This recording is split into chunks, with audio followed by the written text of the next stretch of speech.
Les, we got more people on already than we usually have because I put in the newsletter you were going to be on. I know you've been doing this as long as I have, and you've done a lot of innovative I think stuff. you've been longer than me. Don't age me, Tom. I think you've been doing it I know, but I started late.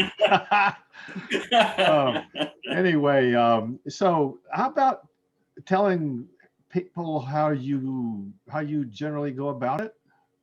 So here's the story. Most people locate me either via a website search, or they just put it into Google, as they will find you, Tom. Fear of flying. I'm the person who takes the phone call or answers the email.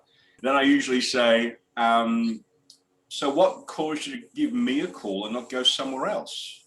Another psychologist say in the same city. Oh, I read your website and something appealed to me. And that from there we can say, well, what was it that I wrote that appealed to you? And you get this nice rolling out of it's the way you describe turbulence, or it's the way you describe claustrophobia.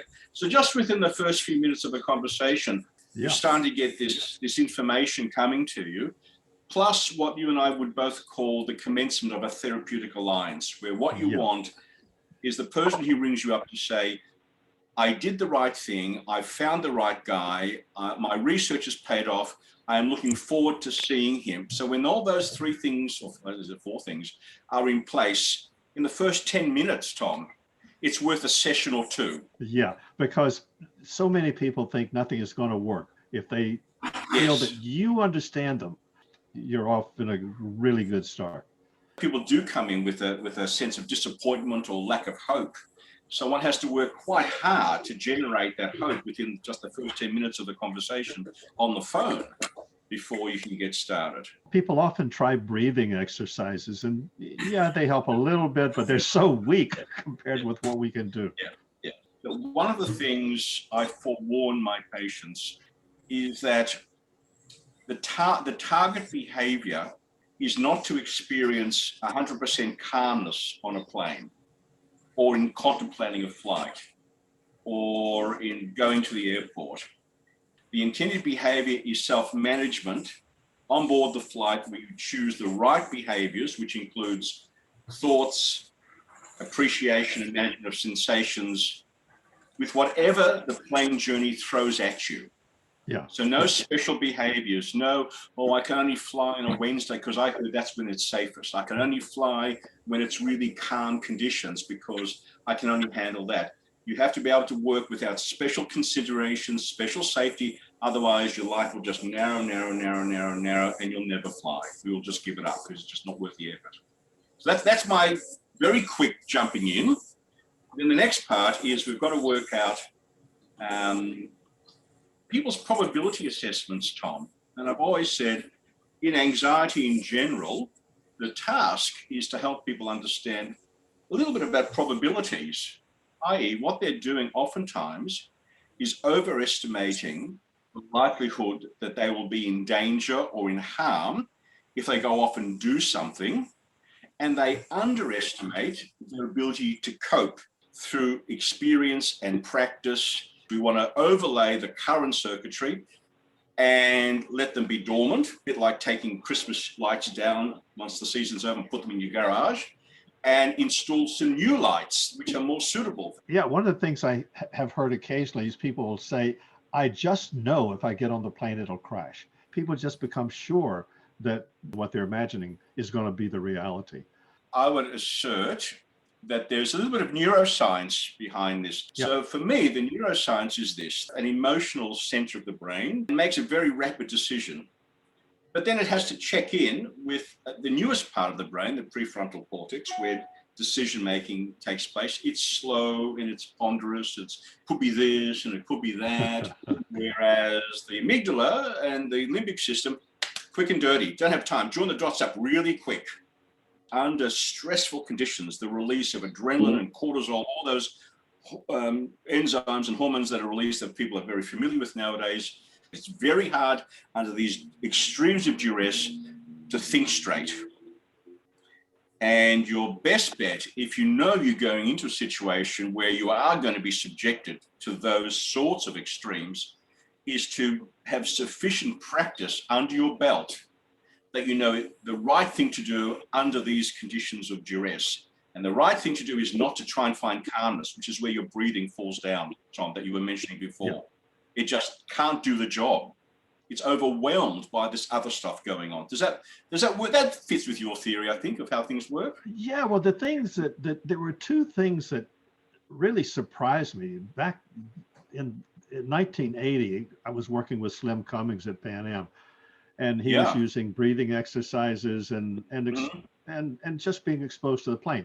It was good, except for people who panic quickly. They would just, the breathing exercises didn't slow them down. They just escalate right up to off the scale.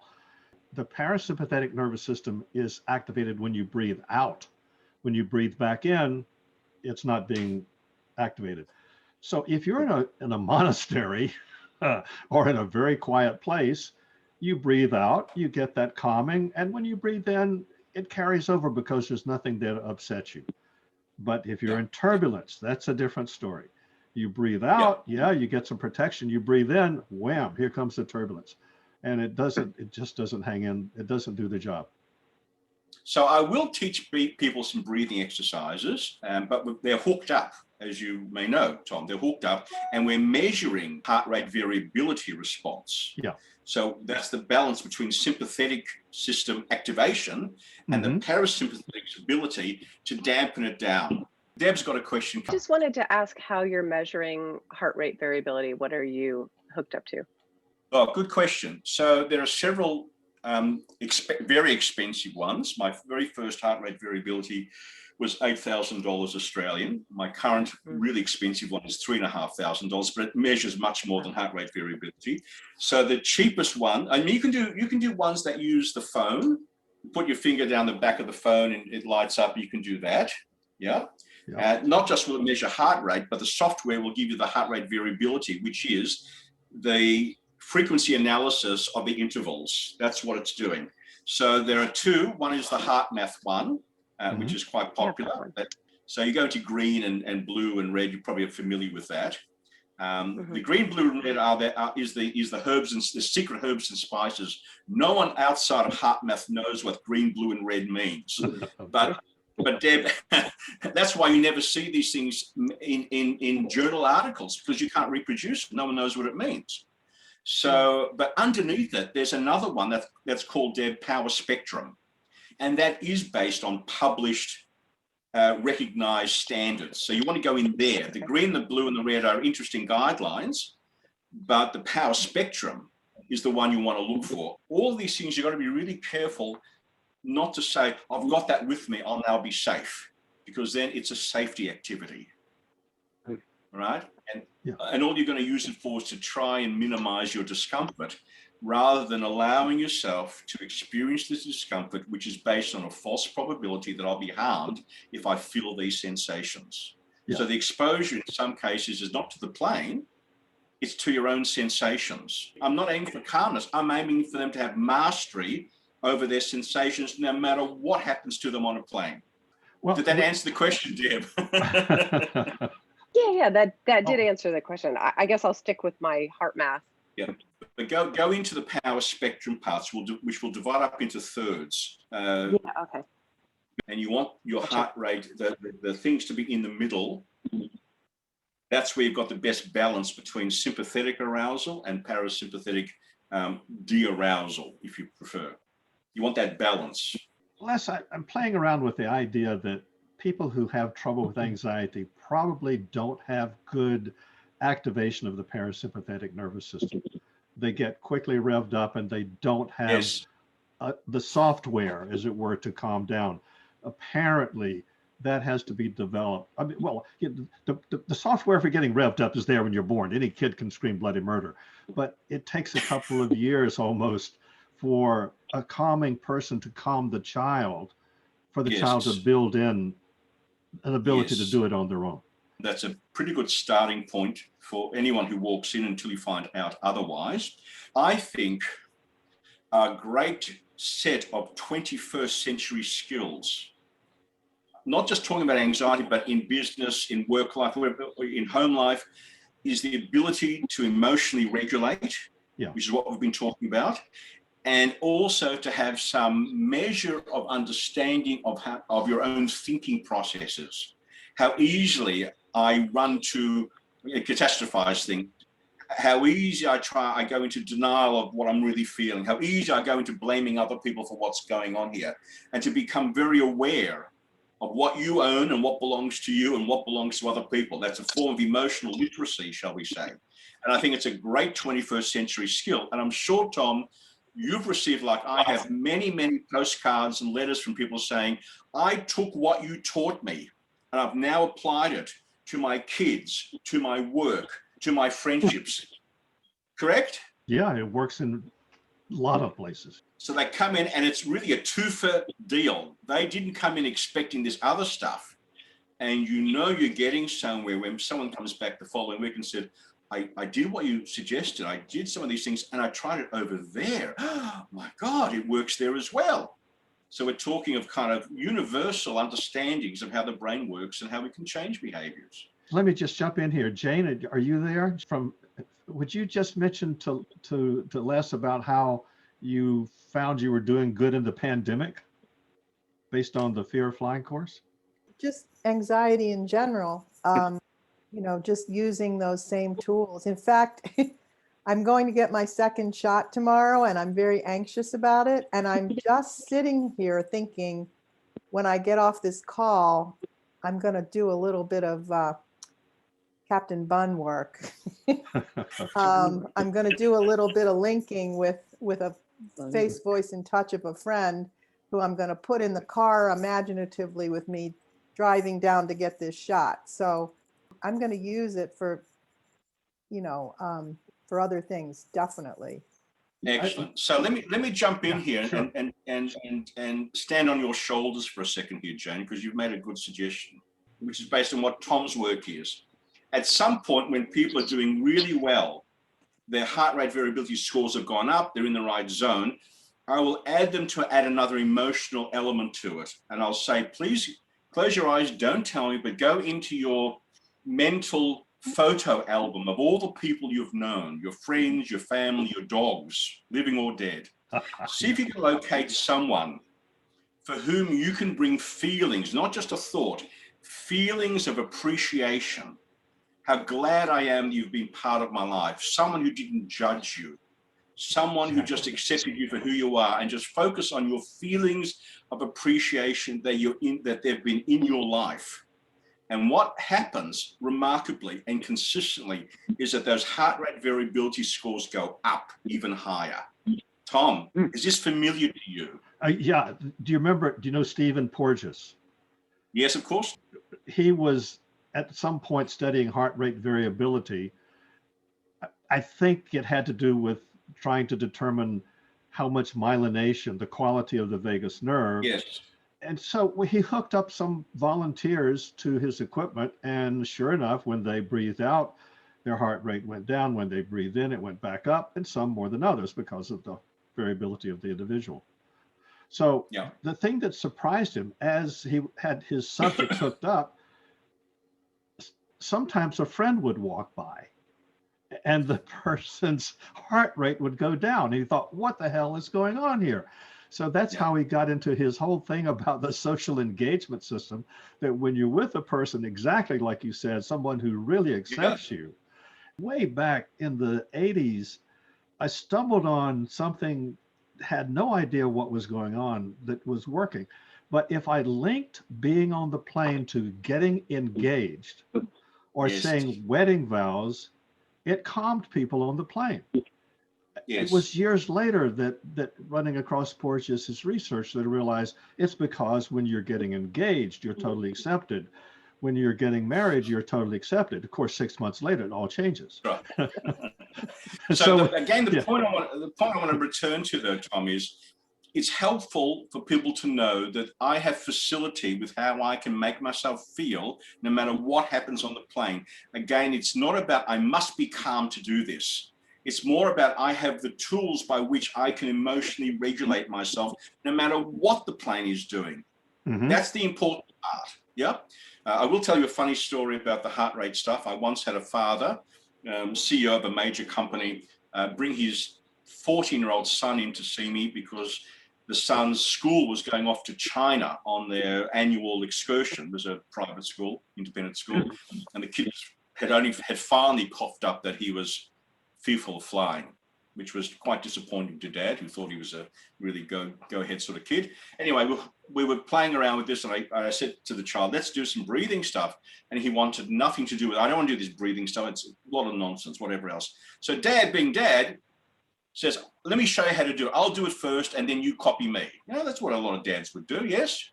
So we hooked him up, and we weren't really interested in his numbers so much, just as a model of what the kid could do.